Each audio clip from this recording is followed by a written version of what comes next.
Sean todos más que bienvenidos a Pulso Económico, un programa del Club de Economía de la Universidad Católica en colaboración con Radio Caritas.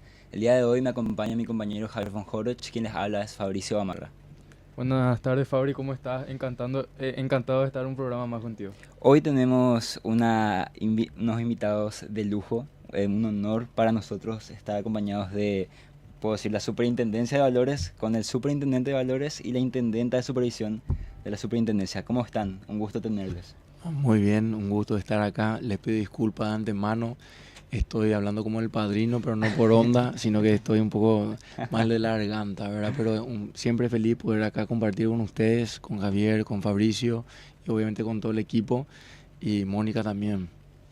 Muy buenas tardes a todos, a toda la audiencia. También estoy muy feliz de estar acá compartiendo con ustedes este podcast. Muchas gracias por el tiempo, por la visita, a pesar de la enfermedad laringitis, ¿no? Sí. Puedan estar. La verdad que apreciamos mucho esto. Tu segunda vez, Joshua, con el Club de Economía, ya un amigo de la casa. Y mira, decirte para empezar que los jóvenes que estudiamos economía y otras carreras relacionadas al mundo de la economía, una de las personas que más se suele hablar, que admiramos, que nos fijamos en lo que dice, en cómo habla respecto a lo que es el mercado en Paraguay, sos vos. Y eso es algo que nos hace mirarte como un ejemplo, porque creo que marcas esa tendencia entre los jóvenes. Así que eso para que puedas ahí... No, es una responsabilidad muy grande.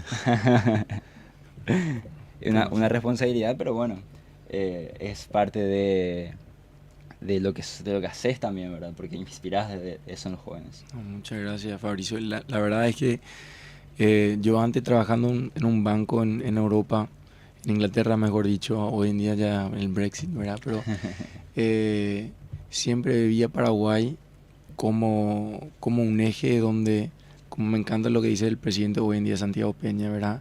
Que hay un resurgir de un gigante. Ujú. Y hay que pensar a Paraguay obviamente, conociendo las dificultades, conociendo las realidades, pero siempre con una visión hacia dónde podemos llegar, ¿verdad? Ujú. Y yo creo que yo siempre, hoy en día tenemos muchos pasantes, inclusive dentro del banco, que amo ver la pasión, Ujú. los ideales, ¿verdad? Y nunca perder ese ideal, o sea, nunca perder de ver una nación diferente de lo que estamos hoy. Y eso yo creo que es el marco de un buen patriota, un marco de un buen ciudadano, es siempre trabajando por fe, o sea, Claro, viendo las cosas que no son como si fuesen. totalmente. Entonces es un eje muy importante que me encanta ver en ustedes también. Gracias. Y qué bueno que lo mencionas porque la producción, la radio está trabajando para que en un momento del futuro podamos hablar con el presidente Santiago Peña. Y justamente una de las cosas que queremos hablar con él es eso. Este es el resurgir de un gigante. Y es una mentalidad, un mindset que está pregnando, yo creo, en muchas personas de la sociedad que están trabajando ya con esa mentalidad de ver al Paraguay como una potencia en la región y más en el futuro puede ser, ¿por qué no?, en el mundo. Así mismo.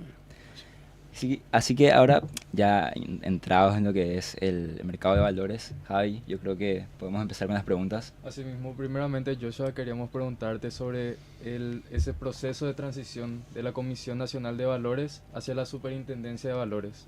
¿Cómo cambiaron los métodos y el procedimiento a la hora de supervisar el mercado al pasar a estar dentro del Banco Central del Paraguay? Bueno, vamos a empezar desde un punto, ¿verdad? Ujú. La supervisión es algo muy importante que Mónica acá nos va a hablar después, ¿verdad? Pero en cuanto a para poder supervisar necesita información, ¿verdad? Anteriormente entramos a un lugar y accedimos a papeles. Son papeles de trabajo para hacer una investigación o una supervisión. Y lo que vimos es mucho más complejo, o sea, necesita una cantidad enorme de gente para analizar datos cuando están en papel. Entonces hubo una transformación digital inicial para poder generar esa supervisión para que por ambos lados, porque requieren mucho trabajo también de los agentes del mercado, las casas de bolsa, los administradores de fondos, cuando tienen que imprimir documentos, cuando tienen que firmar temas. Entonces, la transformación digital ayudó tanto a nosotros para poder supervisar una gran cantidad de agentes con obviamente recursos limitados, o sea, tener recursos limitados en cuanto a personas y, y también poder analizar datos de otra manera, ¿verdad? Teníamos antes una enorme cantidad de pasantes, que fue algo bueno, yo creo, ¿verdad? Pero yo me sentía mal por ello porque pasaban día a día mirando papel y cargando en un Excel, o después mirando un PDF y cargando a Excel. Y yo dije, no, tenemos que...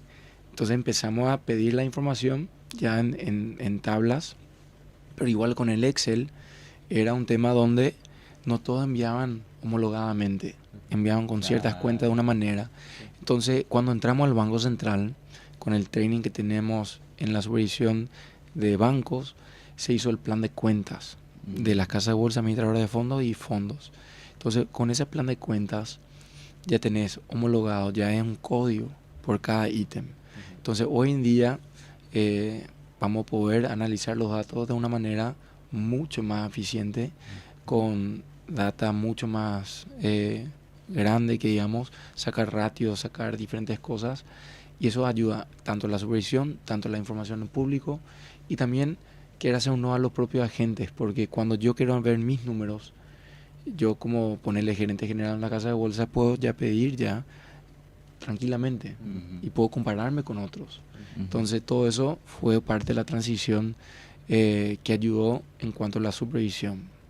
Entiendo. Y en cuanto a dónde están parados hoy y cuáles son los próximos pasos en la digitalización, porque entiendo que, bueno, pongámoslo así, cuando ustedes llegaron, por lo que me contás, era muchísimo papel, eso en términos de lo que es el mercado afuera, es prehistoria. Hoy están ya en un entorno digitalizado. ¿Qué se viene? Bueno, ¿qué se viene? Se viene, por un lado, la red de comunicación financiera. ¿Cómo recibimos esa información? Ya no va a ser vía hoy envían a Sif Cloud, que es como una nube, ¿verdad? Hoy recibimos ahí, pero ya no queremos recibir ahí porque son archivos, son documentos TXT, lo que sea, pero queremos ir recibiendo. Yo creo que el segundo paso sería por la red de comunicación financiera y un paso más vía APIs, ¿verdad? Entonces vamos a poder absorber esa información, analizar esa información internamente para supervisión, y también otro punto importante es que esa información es del público. O sea, nosotros requerimos información para analizar, para supervisar, pero dentro del mercado de valores la transparencia es tan importante que el punto acá es que el público pueda acceder a esa información. Hoy cuando analizas la página web vas a ver gráficos, vas a ver que es lindo y bueno, es un paso, pero el mejor paso es que los datos, sacando de afuera el secreto bursátil, o sea, el dato personal de las personas, pero los datos granulares que son para estudiantes que puedan analizar, bueno, cómo se está comportando tal empresa, su precio, cuántas transacciones, cuántos inversores, cuánto tal cosa, que esos datos se puedan absorber de parte nuestro, de parte del Banco Central, para hacer los análisis también del mercado. Porque si hablamos de eficiencia y libre arbitraje, es asumiendo que no hay asimetría de información, ¿verdad? O sea, que todos tenemos una buena cantidad de información, o por lo menos yo tengo la misma información que vos tenés. Y en parte es que todos pueden acceder a la información de la misma manera. Y entonces eso genera eficiencia de mercados. Cuando yo accedo a la información, vi que cayó la rentabilidad, entonces posiblemente eso va a influir en el precio de las acciones de tal cosa, entonces empezamos a vender. Y que vos accedes a esa información del mismo tiempo que yo, eso todo va a conducir a un mercado más eficiente. Totalmente. Complementando un poco lo que decía Joshua, realmente el desafío de la digitalización no solamente es para el ámbito regulador, sino también para los agentes, ¿verdad? Totalmente. O sea, tenemos que estar todos en un entorno digitalizado para que todos podamos recibir también las informaciones de forma eficiente, ¿verdad? Entonces también es un desafío para nuestros agentes. Total. En cuanto a, mencionabas los agentes que son parte, yo creo, empresas, casas de bolsa, obviamente. Hubo un periodo hace unas semanas atrás en las que se hizo oficial un comunicado en el que se mencionaban sanciones a empresas por justamente estar atrasados en estas presentaciones de los informes, lo cual va totalmente en contra de lo que buscan como ustedes reguladores, de que la gente tenga ese acceso a esa información transparente. ¿Qué nos puedes comentar? Entiendo que ya se levantaron varias de esas sanciones, otros ya salieron de mercado, ¿es así? No salen del mercado en sí, ¿no? Ujú. Solamente que tienen unas suspensiones para la emisión del mercado primario, Mm, lo cual tratamos un poco como un mecanismo, vamos a decir, de prevención, ¿verdad? A veces, bueno, esta falta a veces de información es justamente por lo que decíamos, ¿verdad? Ese entorno de digitalización y automatización de ciertos procesos, más que nada en los sistemas de contabilidad, ¿verdad? Justamente uno de estas medidas se toma justamente a raíz de no poder presentar esos estados financieros en tiempo, de forma oportuna. Sí. Entonces es un mecanismo de mitigación también, ¿verdad? Para nuestros inversores. mm, Y en cuanto a eso, Fabricio, lo que mencionaste es que sí, la mayoría de las empresas sí regularizaron, las que no regularizaron aún, ¿verdad? Hay dos etapas, ¿verdad? Algunas empresas ya están con procesos sumarios y en salida. mm, Hay empresas que están con incumplimiento del 2015, 2014, etcétera, ay, ¿verdad? ¿Por qué? Porque realmente nuestra ley actual es muy difícil salir del mercado. O sea, inclusive hay empresas que quieren salir y no pueden salir, ¿verdad? Entonces, nosotros no es que le queremos retener, pero tienen que cumplir, tienen que pagar su deuda con nosotros. No, la Contraloría va a venir en contra de nosotros otra vez, ¿verdad? Pero, entonces, hay empresas que no cumplen, que están saliendo, y hay otras empresas que igual siguen vigentes, y eso obviamente hemos comunicado, y si no responden en tiempo y en forma, pueden llegar a ser sumariados también. ¿En qué lapso? Bueno, la verdad es que hay una ida y vuelta y para un sumario siempre enviamos una nota desde el día de, le enviamos una nota que está en un cumplimiento, Ujú. pasa un tiempo, algunos días, le comunicamos de vuelta a decir, recibiste esto, si no nos responden, entonces ahí ya empezamos el proceso sumariano. Entiendo. Mencionaban, yo creo, la dificultad para ser emisor en el mercado y las diferentes leyes que hay hoy que regulan el mercado de valores. Creo que la gente tiene que saber que no depende de ustedes que la ley sea la ley. Eso depende de otro ente del Estado que es el legislativo, el poder legislativo. Y bueno, uno puede enviar proyectos de ley Sí. que cambien estas dificultades que existen hoy para ser un emisor. Y entrando en eso, hay un proyecto, una nueva ley de mercado de valores que va a unificar las diferentes leyes que existen hoy. ¿Qué nos puedes hablar sobre esas novedades que van a entrar con este nuevo proyecto? ¿Cómo va a cambiar esto el mercado? Bueno, por un lado va a simplificar, como mencionaste, ¿verdad? Son 7 y la idea es ponerlo en uno. ¿Por qué? Porque muchas veces cuando uno quiere visualizar un documento es más fácil para extranjeros, tanto para personas locales, que puedan encontrar en un solo documento, en un cuerpo, ¿verdad?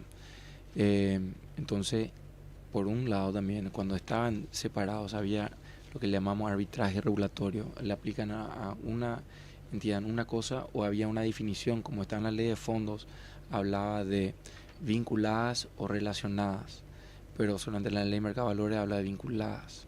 Entonces, había un espacio ahí donde, bueno, pero ¿y qué es una relacionada? Eso es otra cosa, porque cuando una ley habla de dos términos, no pueden ser sinónimos.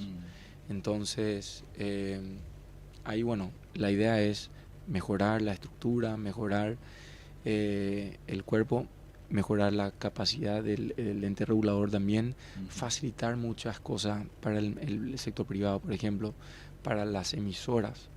Simplificamos mucho más, yo creo personalmente, para que puedan entrar al mercado. ¿Qué significa eso? En la ley del mercado de valores actualmente dice que para una SAECA tiene que tener 3 directores y tiene que tener un número impar. O sea, ahí yo decía, pero ¿para qué nosotros vamos a entrar en los estatutos de una empresa privada? Es como deberían ellos generar sus estatutos. Obviamente nosotros queremos que haya un buen gobierno corporativo. El espíritu detrás de la ley del mercado de valores en ese sentido era que siempre haya, o sea, que no haya un bloqueo. Pero vos podés decir, con mecanismo de desempate, igual. O sea, vos podés tener 4 personas, pero con un presidente y 3 directores son 4, pero el presidente tiene doble voto, Claro. ¿verdad? Pero el punto ahí es, no queremos entrar en el gobierno corporativo de estas empresas. Sí podemos sacar estándares de gobierno corporativo, ciertas cosas, Pero al inicio la idea es facilitar empresas así como están que puedan entrar, pero nuestro rol ahí es proteger al inversionista, que la información, los estados financieros, la auditoría, la calificación de riesgo, los prospectos, todo eso. Entonces yo creo que en ese sentido va a facilitar mucho, porque hoy tienen que cambiar estatutos, eso genera todo un proceso con escribanos, con meses que uno pide. Y vos en esa trayectoria vos decís, un banco no me pide cambiar mi estatuto, ¿verdad? Entonces esa es la idea, facilitar mucho. Eso por un lado emisores, por otro lado fondos. Ahí hay un cambio enorme donde generamos realmente dos niveles. Hoy la ley de fondos solamente tiene los fondos patrimoniales de inversión. Todos los fondos son de oferta pública. Ahora, la verdad es que en el mundo internacional tenés muchos tipos de fondos. Tenés conocidos como venture capital funds, hedge funds, private equity funds, ¿verdad? Todos esos tipos de fondos no son de oferta pública, ¿verdad? La mayoría son de oferta limitada. Entonces, cuando mirás a Europa, mirás a los Estados Unidos, mirás inclusive en la región, tenés fondos de alternativa de inversión. Entonces, con esos fondos creamos dentro de la nueva ley y van a estar a un lado, le llamamos como la jungla, ¿verdad? Y en ese sentido ellos pueden hacer sus negocios. Cuando vemos que está creciendo, que hay ciertos riesgos, que están haciendo ofertas que no corresponden, ahí intervenimos. Pero en el resto no nos vamos a intervenir.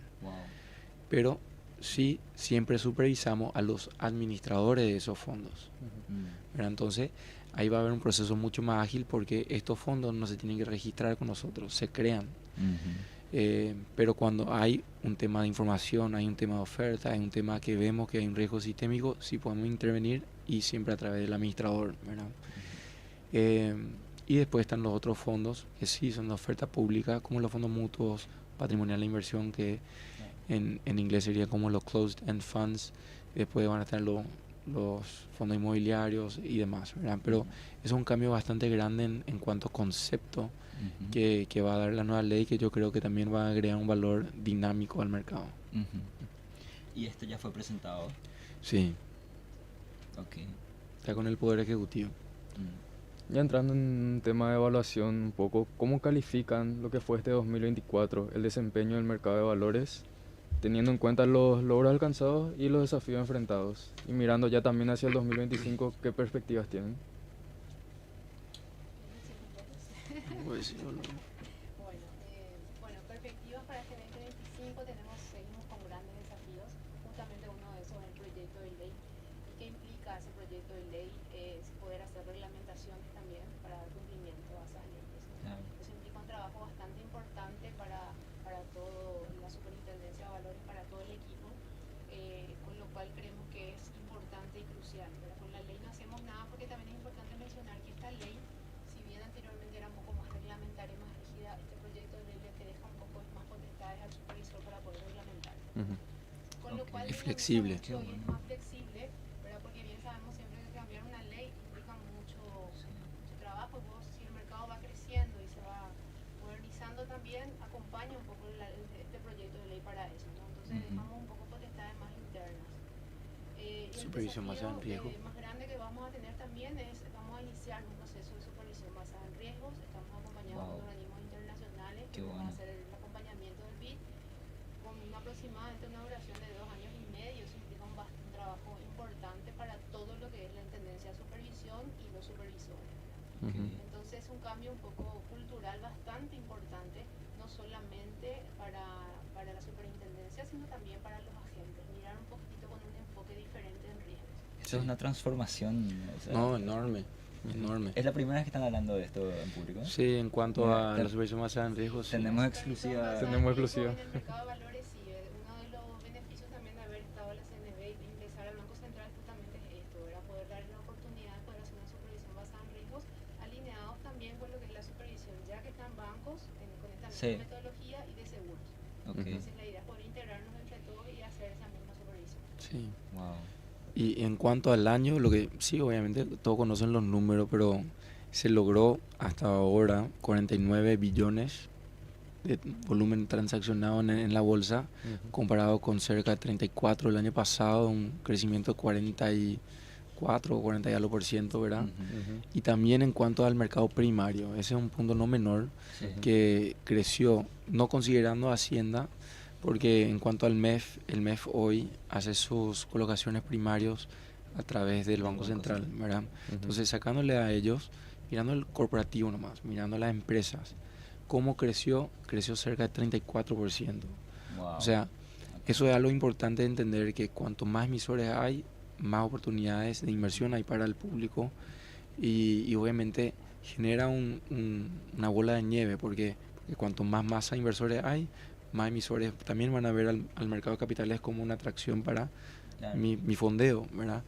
Entonces vemos con crecimiento eso y no sé si quieres mencionar lo de fondos. Sí, también hay una expansión importante de los fondos mutuos, ¿verdad? Con Sí. lo cual eso implica todavía un desafío para nuestro mercado de valores, Sí. ¿verdad? Porque siempre hablamos con Joshua, decimos, falta mucho de la cultura, la educación financiera, ¿verdad? Sí. Yo creo que a medida que vamos avanzando un poco también en la educación financiera, esto también va a ir creciendo en nuestro mercado, ¿verdad? Entonces, realmente esto implica un crecimiento muy importante, casi 11 billones de activos netos que tenemos administrados en fondos mutuos, con lo cual, bueno, ¿qué es lo que esto nos indica? ¿Verdad? Que hay una mayor participación de inversionistas y también una mayor confianza, ¿verdad? Del mercado, en el mercado bursátil. Mira, les comento, en nuestra generación, entre nuestros amigos, el tema es en qué fondo vamos a invertir. Sí. O sea, Excelente. nosotros estamos ya... Están analizando las posiciones de los fondos. Sí. Mira, te comento, algunas empresas hacen ese desglose de en qué están invirtiendo en ese fondo. Sí. Entonces uno ve y dice, ah, mira, invierten en esa empresa, después voy a invertir yo en esa empresa también. Sí. Porque uno, si no tiene mucho conocimiento y ve qué hacen los expertos, puede replicar eso. Así es. Y uno aprende también ahí cómo Sí. manejarse. Quiero comentar, ¿verdad? A ver. Hoy en día, la mayoría de los reguladores no son tan transparentes como nosotros. ¿Qué significa Ok. eso? Normalmente te van a dar un lag de tiempo, ¿verdad? De una posición de un fondo, o te van a dar los top 10 inversiones del fondo, pero no te van a dar la cartera completa. Wow. Pero, Ok. y el punto detrás de eso normalmente es porque cuál es tu salsa secreta, ¿verdad? Ajá, Y ahí vos estás claro. viendo, hoy en día vos podés ver en todo lo que invierte el fondo. Pero Sí. para nosotros es muy importante eso porque para poder justamente ver el riesgo que está detrás, ¿verdad? Porque hay normalmente 2 o 3 maneras para ganar, porque la mayor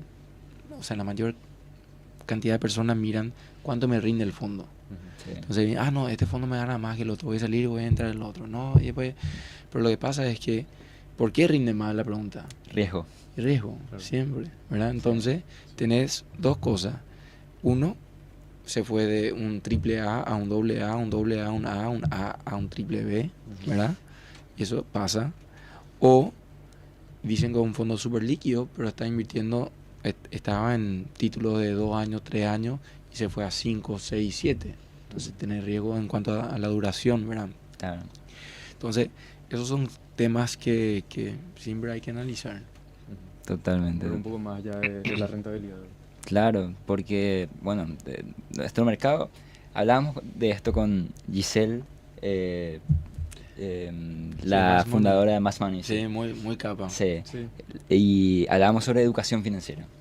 Y en educación financiera también tenemos todo por hacer prácticamente Sí. en Paraguay. Y el Banco Central ayuda mucho en eso, pero los privados también.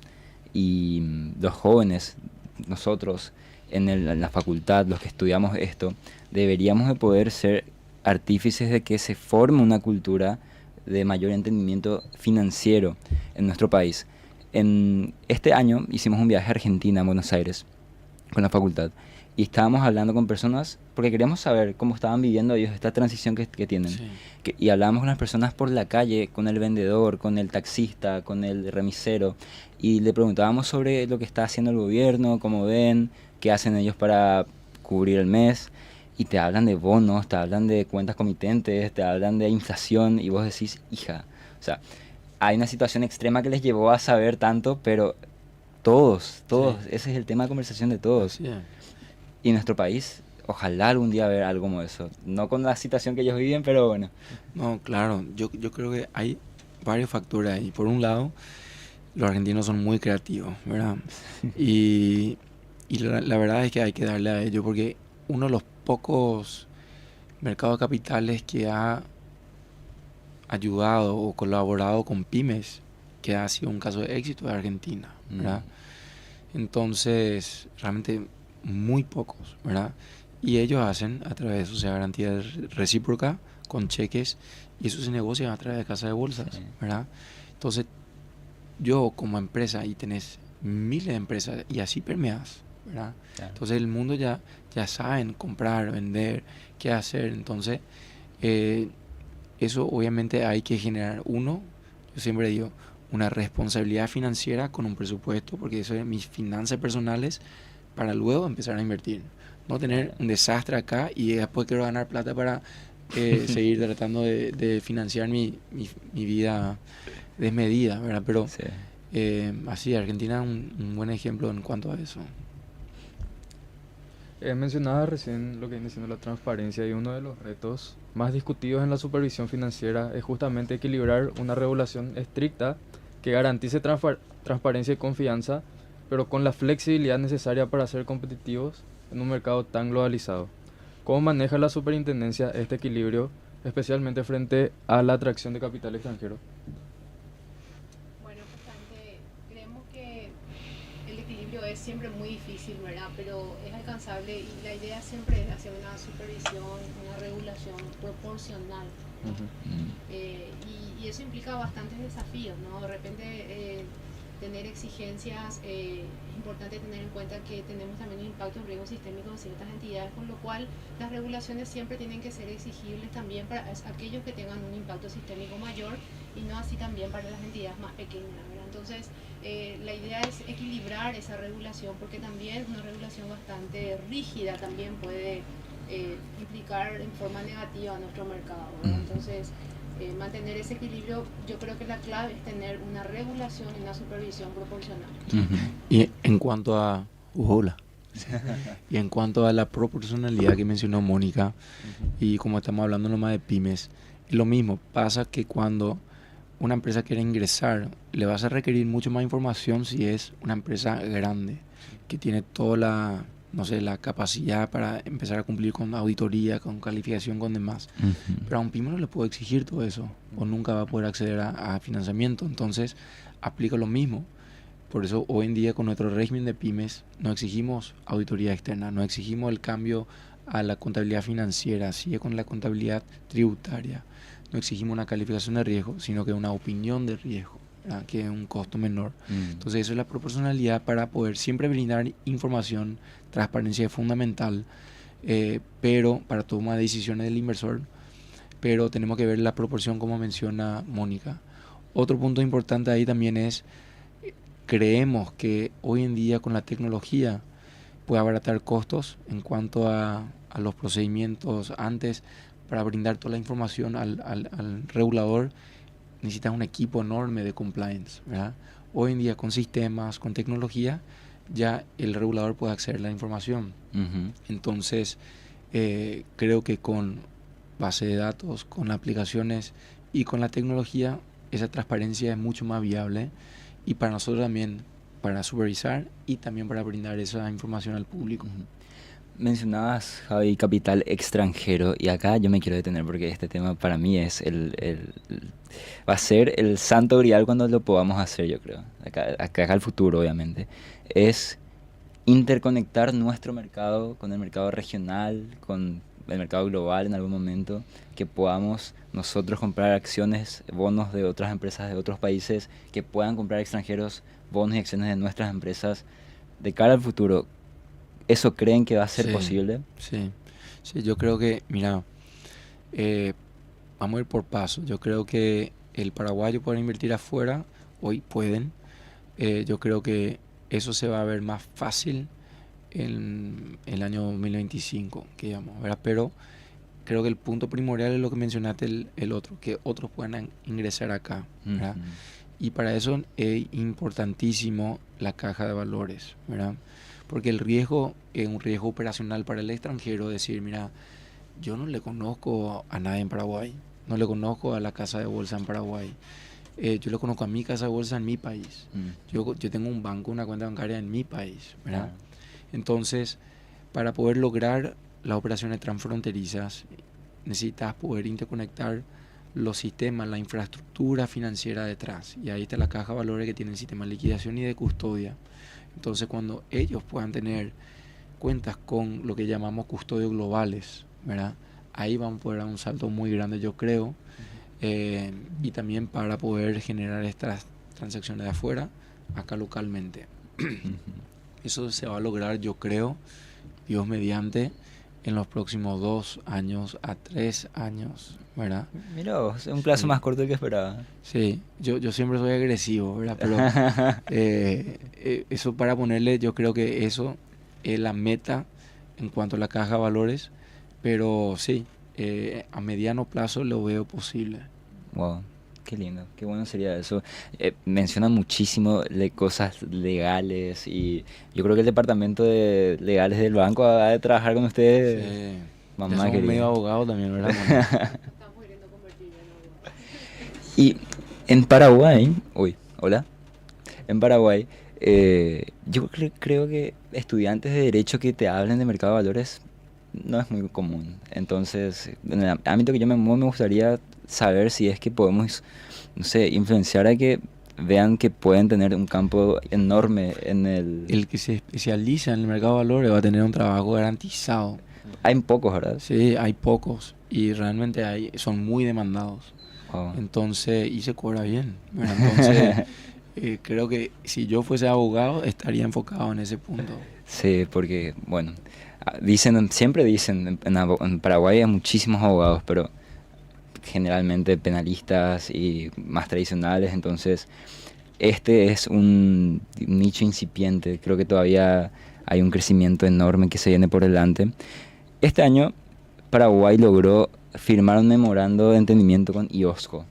Eso fue un hito que Enorme. alcanzamos. Sí. Coméntenos. Bueno, fue un tema de hace muchos años que veníamos trabajando con IOSCO. IOSCO dijo, mira, Paraguay, todo el mundo habla bien, todo el mundo esto. Y ustedes están tipo en una zona medio gris, con otros países que capaz no querés estar ahí, ¿verdad? Entonces ellos nos dieron una asistencia técnica. La gente de IOSCO vinieron a Paraguay y analizaron nuestras leyes, nuestros reglamentos, nuestras capacidades. Y ellos nos dijeron esto y esto y estos son los puntos que tienen que tener, ¿verdad?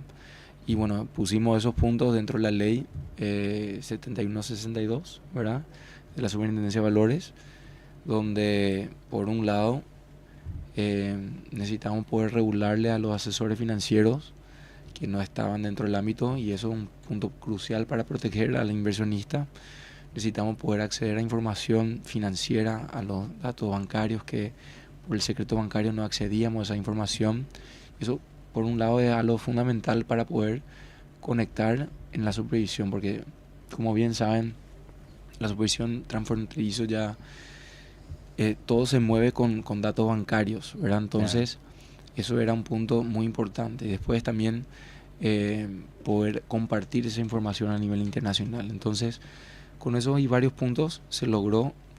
Y yo creo que ahora dentro de IOSCO ya nos dio otro, en nuestro CV, se ve bien, ¿verdad? Se ve bien, ¿viste? Ese ya se entendió, ¿verdad? Pero bien. El tema de los chistes... Sí, chistes malos, chistes malos. Pero sí, creo que es un punto, un logro muy grande. Creo que mismo las calificadoras de riesgo, al ver eso, también es un punto que analizan.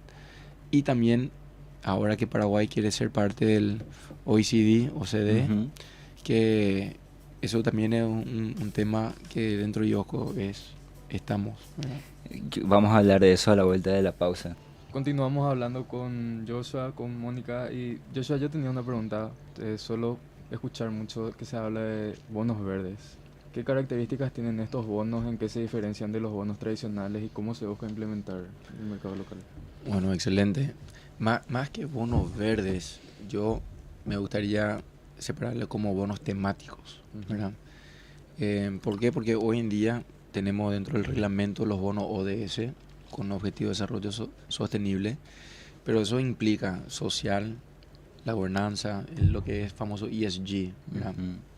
O ASG por su sigla en español, la ambiental, social y gobernanza. Entonces, Los bonos temáticos lo que necesitan son como bonos normales, tienen características, calificación de riesgo, fecha de vencimiento, tasa de interés, todo eso, pero tiene que tener el destino de los fondos, tiene que estar asignado a cierto ámbito, ¿verdad?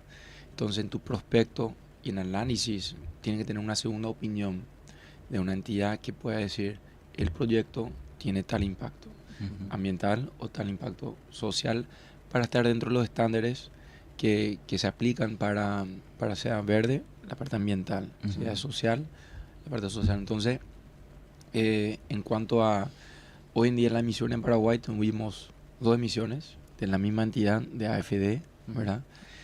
Uno internacional que fue Continental, ¿verdad? Pero sí creemos que hay mucho más por hacer porque en Paraguay, desde el impacto ambiental, tenés mucho, o sea, inclusive proyectos de saneamiento, proyectos para todo lo que es Itaipú, reforestación, etcétera. Tenés mucho por hacer. La parte social, ni qué decir, todo lo que es la parte urbanística con los hogares y demás. El gobierno en sí puede lanzar bonos que puedan impactar a estas áreas, ¿verdad?